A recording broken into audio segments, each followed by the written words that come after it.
მმართველი პარტიის მიერ დასახელებული თბილისის მაჟორიტარობის 25-ვე კანდიდატი აქტიურ საარჩევნო კამპანიაში უკვე ჩაერთო. იდენტიფიცირებულია დედაქალაქში არსებული ყველა გამოწვევა, გამარჯვებაში კი დარწმუნებულები არიან. ნინო არღულიანი გვერდდება პირდაპირ ეთერში.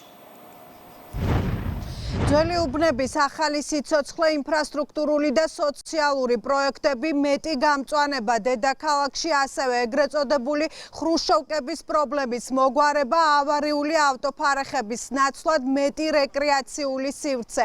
ეს იმ პრობლემებისა და გეგმების არასრული ჩამონათვალია, რომელიც ქართული ოცნების მაჟორიტარობის კანდიდატებს იდენტიფიცირებული აქვს და მოგვარებას არჩევნებში გამარჯვების შემდეგ აპირებენ. როგორც ირკვევა მართლმა პარტიამ კანდიდატები სწორედ ამ ნიშნით შეარჩია ადამიანები, რომლებმაც კარგად იციან რა ჭირდება ქალაქს ახალი მეტი შესაძლებლობებისთვის და მეტი განვითარებისთვის.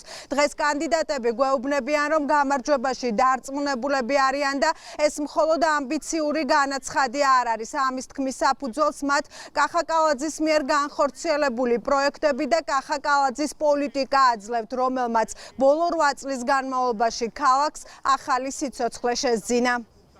ისტორიული უბანი იცით რომ გამორჩეულია თავისი ლოკაციით, თავისი მჭიდრო დასახლებით, ბუნებრივია და ბევრი ავარიული შენობა ნაგებობები და ისტორიული შენობებით, რა თქმა უნდა, აქ თავის სპეციფიკაა, არის ბევრი სირთულეები, რომლის გადაჭრაც რეალურად განხორციელდება შემდეგი 4 წლის განმავლობაში. რა თქმა უნდა, რუსთაველის გამზირი ეს არ არის მარტო თაწმინდის რაიონი, ჩვენი ქვეყნის გულია და შეიძლება ითქვას ძარღვია, შესაბამისად ამის რეაბილიტაციაც იქნება განხორციელება მომდევნო წლების განმავლობაში. ეს არ არის მხოლოდ ამბიციური განაცხადი და ეს არ არის რაღაც თვითდაჯერებულობა, ეს არის რეალურად გაკეთებული საქმეები, რომელიც დგას კახა კალაძესთან და მის გუნდთან. ახლობით 2500-ზე მეტი სკვერი და ბაღი განახდა დედაქალაქში. დარწმუნებულები ვართ იმაში, რომ ის მოქალაქეები, რომელსაც ჯერა ჩვენი პოლიტიკური გუნდის, ჯერა კახა კალაძის, ბუნებრივია ისევ დაგვიჭერ ხარს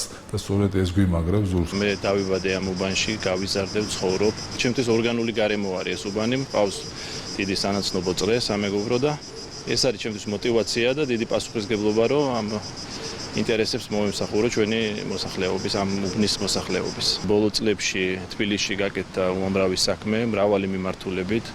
ამის შესახებ ქალაქის მერმა წარადგინა კონკრეტული დეტალური ანგარიშები სხვადასხვა მიმართულებით.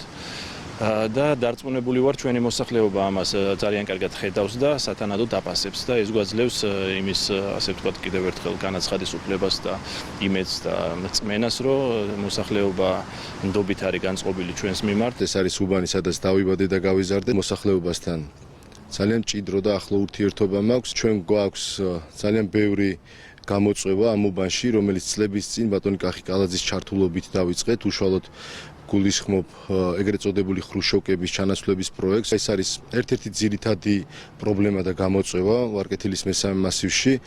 მრავალი ავარიული კორპუსი გვაქვს, რომლის ჩანაცვლებაც უკვე დაწყებული არის და მე მაქსიმალურად შევეცდები, რომ ის დაწყებული საქმე, რომელიც დედაქალაქის მიერთან ერთად უშუალოდ მეც წამოვიწყე, მაქსიმალურად გავაგრძელო უფრო მაღალ ტემპში, რადგან აუცილებელი არის მოსახლეობასთან მჭიდრო კომუნიკაცია, მოსახლეობასთან ურთიერთთანამშრომლობა. ბოლო 8 წლის განმავლობაში ჩემი საქმიანობა დაკავშირებული იყო ქალაქთან, დაკავშირებული იყო ვარკეთილთან. ჩემთვის ძალიან მნიშვნელოვანი არის ამ უბნის განვითარება. მახსოვს რა იყო მაქამდე სანამ კახი კალაძე გახდებოდა თბილისის მერი 8 წლის წინ და რევა სოხაძე მაჟორიტარი დეპუტატი ვარკეთილში. და ვხედავთ დღეს რაც არის, ამას ხედავს საზოგადოებაც, ჩვენი უბნის მოსახლეობა, რომლებიც მადლიერები არიან ჩვენი გუნდის მიმართ და ვფიქრობ, რომ ეს მხარდაჭერა და ეს მადლიერება და განვითარება, რომელიც 8 წლის წინ დაიწყო თელ თბილისში და დაიწყო მათ შორის ვარკეთილშიც, უნდა გაგრძელდეს. მერობის კანდიდატის კახა კალაძის წარდგენის შემდეგ გუშინ მართლმა პარტიამ თბილისის 25 სამაჟორიტარო ოლქში მაჟორიტარობის კანდიდატები დაასახელა.